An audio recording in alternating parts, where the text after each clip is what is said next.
बारिश में सोतन के लिए काली बहू को छोड़ा।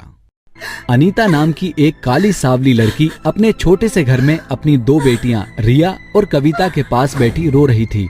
रिया की उम्र 5 साल थी और कविता की उम्र 3 साल थी। माँ, पिताजी आपको हर समय मारते क्यों हैं? वो आज भी आपको कितनी बेरहमी से मार कर गए। पिताजी अच्छे नहीं है माँ, वो बहुत गंदे हैं। नहीं रिया बेटी, अपने पिता के बारे में ऐसा नहीं कहते। तभी अनीता का बूढ़ा ससुर दर्पण, जो चारपाई पर अपने छोटे घर में लेटा हुआ था, वो अनीता से कहता है, अनीता बहू, तू यहाँ से चली जा बेटा। वो आनंद तुझे जान से मार देगा। अपनी बेटियों को लेकर इस घर से कहीं दूर चली जा बहू, और खुशी से अपना जीवन बिता। नहीं ससुर जी, मैं आपको और अपने पति को छोड़कर कहीं नहीं जाऊंगी। अगर मैं यहाँ से चली गई तो आपका और आनंद का ख्याल कौन रखेगा? किस मिट्टी की बनी है तू बहू? तेरा पति आनंद तुझ पर रोज इतना जुल्म करता है, तुझे मारता है, पीटता है, फिर भी तू उस पति के बारे में इतना सोचती है। तू क्यों इतना जुल्म सह रही है बहू? शायद यही मेरे भाग्य में लिखा है। एक न एक दिन तो मेरे पति को मुझ पर दया आएगी। आनंद के सर से उसकी माँ का साया तो हट चुका है। अब अगर मैं भी आनंद को छोड़कर चली गई तो वो बहुत अकेले हो जाएंगे ससुर जी। काश कि आनंद तेरी इस अच्छाई को समझ पाता बहू। कुछ साल पहले अनीता की शादी आनंद नाम के एक गरीब लड़के से हुई थी। अनीता का रंग बहुत ही काला सावला था। माता पिता के कहने पर आनंद ने अनीता जैसी काली सांवली लड़की से शादी कर ली थी। शादी के पहले दिन, आनंद जा, बहू को अपने कमरे में ले जा। आनंद अनीता के साथ अपने कमरे के पास आता है। सुन ओए काली कलुटी, खबरदार जो मेरे कमरे में कदम भी रखा तो। जी ये क्या बोल रहे हो आप? मैं तो आपकी पत्नी हूँ ना। तभी आनंद गुस्से में आकर अनीता को एक जोरदार चांटा मार देता है। काली कलुटी, तुझसे शादी मैंने केवल अपने माता पिता के कहने पर की है। मैं तुझे अपनी पत्नी के रूप में कभी स्वीकार नहीं कर सकता। तभी आनंद अनीता को फिर से एक चांटा मारकर कमरे के अंदर चला जाता है और कमरे का दरवाजा अंदर से बंद कर देता है। ये देखकर अनीता कमरे के बाहर बैठी रो रही थी। अगले दिन सवेरे अनीता सबके लिए चाय बनाती है और सबको चाय देती है। आनंद जैसे ही चाय का पहला घुट लेता है, वो सारी गर्म चाय अनीता के चेहरे पर फेंक देता है। मेरा चेहरा! 2 कौड़ी की काली कलुटी, तुझे चाय बनाना भी नहीं आता? क्या तेरे माता पिता ने तुझे चाय बनाना भी नहीं सिखाया? आनंद का ऐसा रूप देखकर आनंद के माता पिता दर्पण और दामिनी के होश उड़ जाते हैं। ये क्या किया तूने आनंद? बहू के चेहरे पर गर्म चाय फेंक दी। आनंद, ये क्या तरीका है? तुम्हारी इस हरकत से बहू को कितनी तकलीफ हो रही है। ये कैसा जालिम अवतार ले आए तुम अपने अंदर? ऐसा कौन करता है? बेचारी बहू का पूरा चेहरा जला दिया। बता बहू। ओहो बहू, तेरा चेहरा तो पूरा जल गया। अनीता का चेहरा गर्म चाय की वजह से पूरा जल चुका था। तभी दामिनी अनीता को लेकर पास वाले डॉक्टर के पास आती है, जहां डॉक्टर अनीता का इलाज करते हैं। शाम का समय, अनीता के चेहरे पर बड़े बड़े छाले आ चुके थे। अनीता अपने कमरे में बैठी दर्द के मारे रो रही थी। तभी आनंद शराब के नशे में धुत अपने कमरे में आता है। काली कलूटी, मैंने तुझे मना किया था ना कि इस कमरे में कदम मत रखना, फिर भी तू मेरे कमरे में आई। तभी आनंद अनीता के पास आता है और अनीता के चेहरे के छालों को जोर से दबाकर उन्हें फोड़ने लगता है। ऐसा दर्दनाक मंजर देख रूह तक कांपने लगती है। अनीता बेचारी दर्द के मारे चिल्लाने लगती है। जालिम आनंद को उस बेचारी अनीता पर जरा भी रहम नहीं आता। नहीं नहीं आनंद, मुझे बहुत दर्द हो रहा है। छोड़िए मुझे। माँ जी, ससुर जी। बहुत शौक है ना तुझे मेरी पत्नी बनने का। अब देख मैं तेरा जीवन कैसे नर्क बनाता हूँ। आनंद पूरी रात अनीता को मारता रहा। अनीता बेचारी दर्द के मारे चिल्लाने लगी। यूं ही कई साल बीत जाते हैं। पति के हाथ की रोज रोज मार खाकर अनीता बेचारी परेशान हो चुकी थी। अनीता की सास दामिनी की भी मौत हो चुकी थी। अनीता 2 बच्चों की माँ भी बन चुकी थी। अनीता की एक बेटी रिया 5 साल की थी और एक बेटी कविता 3 साल की थी। अपने पिता का ऐसा जालिम अवतार देखकर अनीता की दोनों बेटियां भी आनंद से बहुत डरती थीं। आनंद अपनी दोनों बेटियों को एक पल के लिए भी प्यार नहीं करता था। वो अनीता की तरह उन्हें भी मारता था और उनसे नफरत करता था। आनंद का पिता दर्पण पैरालिसिस बीमारी का शिकार हो चुका था, जिसके चलते वो हमेशा घर में चारपाई पर ही पड़ा रहता था। एक रात अचानक तेज बारिश हो रही थी। ऐसा खौफनाक मौसम देखकर अनीता और उसकी दोनों बेटियां घबराने लगते हैं। माँ, पिताजी अब तक आए क्यों नहीं? बाहर तो कितनी तेज बारिश हो रही है। घबराओ मत बच्चों, तुम्हारे पिता आ जाएंगे। नहीं माँ, पिताजी घर में नहीं आने चाहिए। अगर वो घर में आए तो वो आपको फिर से मारेंगे। हे भगवान, मेरे पति की रक्षा करना। पता नहीं इस तूफानी बारिश में वो कहाँ होंगे। तभी आनंद एक खूबसूरत लड़की के साथ घर आता है। उस लड़की का नाम उर्मिला था, जो दुल्हन के ड्रेस में थी। उर्मिला और आनंद को एक साथ देख अनीता के होश उड़ जाते हैं। आनंद, ये लड़की कौन है? काली कलूटी, ये तेरी सौतन है और मेरी पत्नी उर्मिला। मैंने उर्मिला से शादी कर ली है। देख कितनी खूबसूरत है ये। अब तेरा और तेरे इन बच्चों का मुझसे कोई वास्ता नहीं, इसलिए अपने बच्चों को उठा और निकल जा मेरे घर से। आनंद की ये बात सुनकर अनीता के पैरों तले जमीन खिसक जाती है। ये क्या कह रहे हो आप आनंद? मैं आपकी पत्नी हूँ, हमारी 2 बेटियां हैं, फिर भी आपने इस लड़की से शादी कर ली। मैं अपनी जिंदगी में जो चाहे करूं, तू होती कौन है मुझसे बोलने वाली? अपने बच्चों को उठा और निकल मेरे घर से। आनंद अनीता और उसकी दोनों बेटियों को धक्के मारकर घर से बाहर निकाल देता है। ऐसा मत कीजिए आनंद, मैं अपनी दोनों बेटियों को लेकर कहाँ जाऊंगी? मुझे इस घर से मत निकालिए, मैं आपके पैर पड़ती हूँ। ये देखकर आनंद का पिता दर्पण, जो कि घर के अंदर चारपाई पर पड़ा हुआ था, वो जोर जोर से आनंद को चिल्लाने लगता है। ऐसा मत कर बेटा आनंद, बहू को घर से मत निकाल बेटा आनंद। इतना कहते ही आनंद घर का दरवाजा बंद कर देता है। अनीता आनंद के सामने गिड़गिड़ाती रही, पर आनंद को अनीता और उसके बच्चों पर जरा भी रहम नहीं आया। तभी अनीता रोते रोते उसी तूफानी बारिश में अपनी दोनों बेटियों को लेकर गांव के एक पुराने स्कूल में आती है और स्कूल की छत के नीचे बैठकर रोने लगती है। माँ, ये सब क्या हो गया? अब हम कहाँ जाएंगे माँ?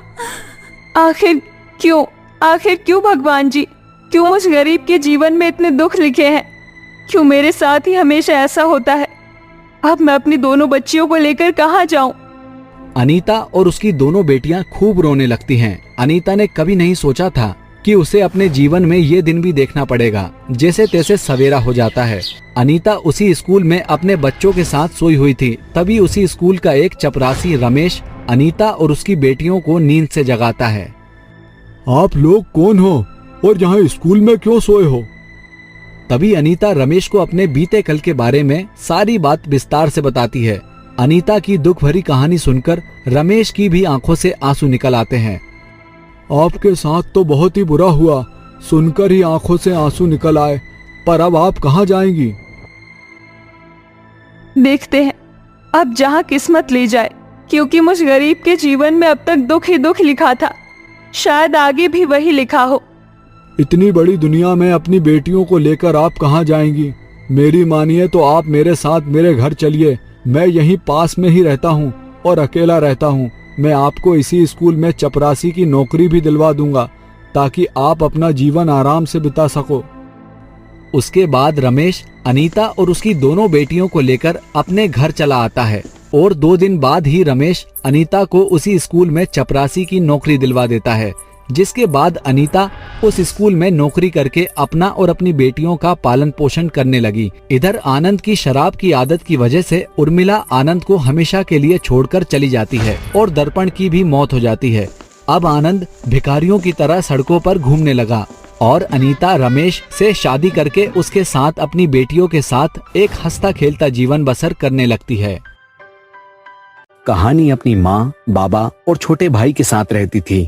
कहानी गरीब परिवार से थी। उसका बाप अपनी बीवी बच्चों का पेट पालने के लिए मजदूरी किया करता था। बाबा, खाना खा लो। शुक्रिया बेटे। कहानी खाना रखकर वहीं अपने बाप के पास बैठ गई। गोपाल ने खाना खा लिया और फिर, बेटा बोल आज तू क्या खाएगी। तभी उसकी माँ यमुना आ गई। अरे एकदम ही आपको क्या हुआ? बस अपनी बच्ची से पूछ रहा था, आज मेरे काम के पैसे मिले हैं तो सोचा कि क्यों ना आज तुम्हें कुछ अच्छा खिला दूं। वाह, बस बेटी ही आपके लिए खास है। हम मेरे लिए मेरा बेटा और बेटी एक बराबर है। अच्छा ठीक है बाबा, गर्मी बहुत है तो क्यों ना आप सभी के लिए आइसक्रीम ले आओ। कहानी की फरमाइश पर उसका गरीब बाप अपनी छोटी सी कमाई में से एक छोटी सी खुशी खरीद लाता है, जिसे पूरे परिवार ने बहुत मजे से एंजॉय किया। इसी तरह खुशी खुशी कहानी के दिन बीत रहे थे कि एक दिन बहुत ही अमीर परिवार से कहानी को देखने वाले आए। देखिए, हमारे पास तो देने के लिए बस हमारी बिटिया ही है और आपकी मर्जी, हमें अभी कुछ और चाहिए भी नहीं। आप पहले हमें अपनी बिटिया तो दो। इसी तरह दोनों परिवारों में बात हुई और कहानी का रिश्ता उस बड़े परिवार में पक्का हो गया। ऐसे बड़े घर में रिश्ता करना सही भी रहेगा? आप बहुत ज्यादा सोचते हो। सब कुछ ठीक है, अब आप यहीं रहिए, मैं मोहल्ले में मिठाई बांट कर आती हूँ। यमुना जैसे ही अपनी पड़ोस में मिठाई देने पहुंची, उसकी दोस्त बोली, देख यमुना, कहानी का जन्म बचपन सब यही का है। मैं भी उसे अपनी बेटी स्वरूप ही मानती हूँ। ऐसे बड़े घर में इसका रिश्ता मत कर। जिस तरह इनके महल पत्थर के होते हैं ना, वैसे ही इनके दिल भी पत्थर के ही हो जाते हैं। ऐसा कुछ नहीं है। मेरी बेटी की होने वाली सास ने दहेज में 1 रुपया नहीं मांगा है। वो लोग तो देवता समान है। यमुना किसी की भी बात नहीं मान रही थी। इसी तरह से दिन बीत गए और कहानी की उस अमीर घर में शादी हो गई। शादी के कुछ दिन बाद तक तो सभी कुछ सही चलता रहा, लेकिन बाद में ए कहानी, जी जी इधर आ। जया ने कहानी को पास बुलाकर उसकी चुटिया को पकड़ लिया। दर्द हो रहा है? अरे मैं इससे भी ज्यादा दर्द दे सकती हूँ। चुपचाप तेरे बाप को बोलना कि हमें ढेर सारा दहेज ला कर दे, समझी? जया ने ऐसे बोलकर बेचारी कहानी को बहुत मारा और उसे जोर से धक्का दे दिया। धक्का लगते ही कहानी का सर एक दीवार में जा लगा और उसके सर से खून बहने लगा। रॉकी जी, माँ को बोलिए कि ऐसे ना करे। मेरे बाबा इतने अमीर नहीं है। वो ये सब कुछ नहीं। ये सारी बातें सुनकर रॉकी ने पहले प्यार से कहानी के चेहरे पर हाथ फेरा और फिर पीछे से उसकी गर्दन को पकड़कर बोला, या तो तेरे बाप को बोल कि दहेज दे, वरना निकल जा इस घर और मेरी जिंदगी से। ऐसे बोलकर रॉकी ने भी उसे खूब मारा और कमरे में ले जाकर बंद कर दिया। लेकिन ये दहेज वाली बात कहानी ने अपने परिवार को नहीं बताई। रोज ऐसे ही अत्याचार का सिलसिला जारी था। एक दिन अचानक कहानी का बाप गोपाल उसकी ससुराल आ गया। अरे आइए आइए समधी जी, स्वागत है। बेचारा गरीब बाप घबराया हुआ सा अपनी बेटी के अमीर ससुराल में आया। उसके हाथों में एक थैली थी जिसके अंदर थोड़े चावल और एक टिफिन था। कहानी कहाँ पर है? आपकी बेटी कमरे में होगी। जया ने जोर जोर से कहानी को आवाज लगाई। ये सब गोपाल को थोड़ा अजीब लगा, लेकिन जब कहानी वहाँ आई तो वो हैरान हो गया। बेटा, ये तुझे क्या हुआ? अब जब हमारी मांगे पूरी नहीं होंगी तो यही तो होगा ना भाई साहब। यहाँ हो क्या रहा है? ये चोट के, नील के निशान, ये सब अभी बताते हैं। रॉकी ने ऐसे बोलकर अपने बाप की तरफ इशारा किया और दोनों बेदर्दी बाप बेटा कहानी के बाप पर कूद पड़े। छोड़ दो मेरे बाबा को। अरे हट। कहानी की ननद ने उसे जोर से धक्का मारा और दोनों माँ बेटी ने कहानी की खूब पिटाई की। कुछ देर में जब सभी का मारकर मन भर गया, तब कहानी के बाप ने उसे गले लगा लिया। हाय, दोनों बाप बेटी का प्यार देखकर तो मेरा मन भर आया। देखो भाई साहब, हमारी मांगे पूरी करो और तुम भी खुश रहो, हमें भी खुश रखो। क्या चाहिए तुम्हें? दहेज। क्या? लेकिन मम्मी, अब ये आदमी कुछ बोलेगा? इससे हमने अपनी डिमांड बता दी है, अब इसे बाहर फेंकवाइए। जया के इशारा करते ही कहानी के ससुर और पति ने उसके बाप को धक्के मारकर घर से बाहर कर दिया। बेचारी कहानी अपने बाप की लाई हुई थैली को वहीं पर पड़ी हुई देखकर रोने लगी। उसके अंदर से सारे चावल बिखर गए थे और टिफिन में उसकी माँ के हाथ से बनाई हुई खीर थी, वो भी जमीन पर फैल चुकी थी। बाबा, बेचारी कहानी बहुत रोई और वहीं दूसरी तरफ गोपाल भी बड़ी टेंशन में था। गोपाल ने अपनी बीवी के गहनों और सारा कीमती सामान गिरवी रखकर अपनी बेटी के दहेज का इंतजाम किया और उसके घर लेकर पहुंचा। देखिए, जितना मुझसे बन पड़ा मैंने किया, अब मेरी बच्ची को कभी मत मारना। ये भी कोई सामान है? भाई साहब, हमें 20 तोला सोना और चाहिए। बहन, अब मेरे पास कुछ नहीं बचा है। या तो सोना दो या फिर अपनी बेटी वापस लो।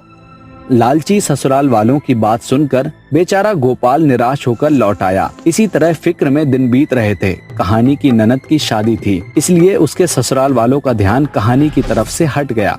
पूजा की शादी में उसकी माँ ने अपनी बेटी के दहेज में कोई कमी नहीं की थी, लेकिन पूजा के ससुराल वाले और भी बहुत ज्यादा लालची थे। वो भी उसे कहानी की तरह ही मारते पीटते थे। हेलो माँ, मेरी सास मुझे 50 तोला सोना मांग रही है, आप प्लीज उन्हें दे दीजिए। बेटा, अभी तो तुझे एक गाड़ी दी थी, अब मैं इतने पैसे कहाँ से लाऊंगी? तू रुक, मैं तुझे लेने आ रही हूँ। जया और उसका बाप अपनी बेटी को लेने पहुंच गए। पूजा की हालत को देखकर दोनों माँ बाप के मन में ममता जाग गई और वो उसे घर ले आए। घर आकर जया ने आहिस्ता से कहानी को उसके माँ बाप को बुलाने को बोला। नहीं नहीं सासू माँ, आपको अगर कुछ भी करना हो तो मेरे साथ कीजिए, मैं मेरे माँ बाबा को कुछ नहीं करने दूंगी। कहानी ने डरते हुए ये बात बोली। मैं जानती हूँ कि तू क्यों मना कर रही है बहू, लेकिन बहू, मैं किसी गलत इरादे से तेरे पापा को बुलाने को नहीं बोल रही हूँ, बल्कि मुझे तो उनसे माफी मांगनी थी। मुझे माफ कर दे मेरी बच्ची। मैंने तेरे पिता और तुझ पर बहुत जुल्म किए थे, लेकिन आज मुझे मेरी बेटी के घाव को देखकर सब कुछ समझ आ गया है। एक बार इन गद्दारों को उनकी गलती सुधारने का मौका दे दे। जया ने खुद ही कहानी के परिवार वालों को बुला लिया। सभी घर में आ गए। मुझे माफ कर दो समधी जी, समदन जी। बहू, तू भी। मेरी समझ नहीं आता कि मैं किस मुंह से तुमसे माफी मांगूं। मुझे भी माफ कर दीजिए। आज अपनी बहन के घाव को देखकर मैं समझ पा रहा हूं कि आपके दिल पर क्या बीतती होगी। अब हमें कुछ भी नहीं चाहिए, बस आप हमें माफी दे दीजिए। और मुझे भी माफ कर दीजिए। सभी ने कहानी के परिवार वालों से माफी मांगी। कहानी के परिवार वालों ने भी उन सबको माफ कर दिया और सभी खुशी खुशी रहने लगे।